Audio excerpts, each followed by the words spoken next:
আসসালামু আলাইকুম। প্রিয় বাংলাদেশের ভাই বোনেরা, আসসালামু আলাইকুম। যারা আমার ভিডিওটা দেখেন তাদেরকে একটা বিষয় অবগতির জন্য জানাচ্ছি, সেটা হলো আমাদের মাননীয় প্রধানমন্ত্রী জনাব তারেক রহমান এখন চীন দেশে সফর করতেছে। চীনের প্রধানমন্ত্রী, চীনের প্রেসিডেন্টের সাথে তার কথা হচ্ছে, ব্যবসায়ীদের সাথে। এদিকে তো ইন্ডিয়া জ্বলতেছে। এখন মাননীয় প্রধানমন্ত্রী যখন চীন দেশে, তখন বাংলাদেশে ইন্ডিয়ার নতুন হাই কমিশনার আসছে। ইন্ডিয়ার নতুন হাই কমিশনার এসেই প্রেসিডেন্ট সাহেবকে তার নিয়োগপত্র দিয়েই সে ঘোষণা দিছে বাংলাদেশে ট্যুরিস্ট ভিসা চালুর জন্য। আপনারা অবশ্যই অবগত আছেন, প্রায় 2 বছর হলে ট্যুরিস্ট ভিসা অফ আছে। প্রায় 2 বছর হয়ে গেছে। এর ভিতরে বাংলাদেশ থেকে কেউ ট্যুরিস্ট ভিসা ইন্ডিয়া যাইতে পারে নাই। তো এখন আবার ইন্ডিয়া এই অপশনটা চালু করছে।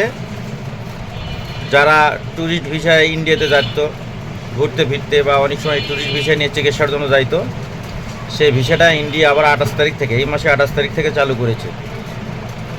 তো যাই হোক, আমি এটাই বলার জন্য ভিডিওটা বানালাম, সেটা হলো ইন্ডিয়ার ব্রেন একটু একটু করে ভালো হচ্ছে। যখন চাপে পড়তেছে যে বাংলাদেশ ইন্ডিয়াকে টাইম দিচ্ছে না, ইন্ডিয়া এখন চীনপন্থী হচ্ছে, আমেরিকাপন্থী হচ্ছে, বা তুরস্কপন্থী হচ্ছে, বা পাকিস্তানপন্থী হচ্ছে, মাঝখান থেকে ইন্ডিয়া তো বাদ পড়ে যাচ্ছে।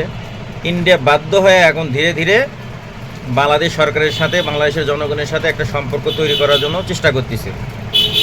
যেই মুহূর্তে চীন বলল যে তিস্তা ব্যারেজের যে পরিমাণ সহযোগিতা দরকার, সে পরিমাণ সহযোগিতা মাননীয় প্রধানমন্ত্রী তারেক রহমানকে করবেন, তখনই ইন্ডিয়া এই ঘোষণা দিল।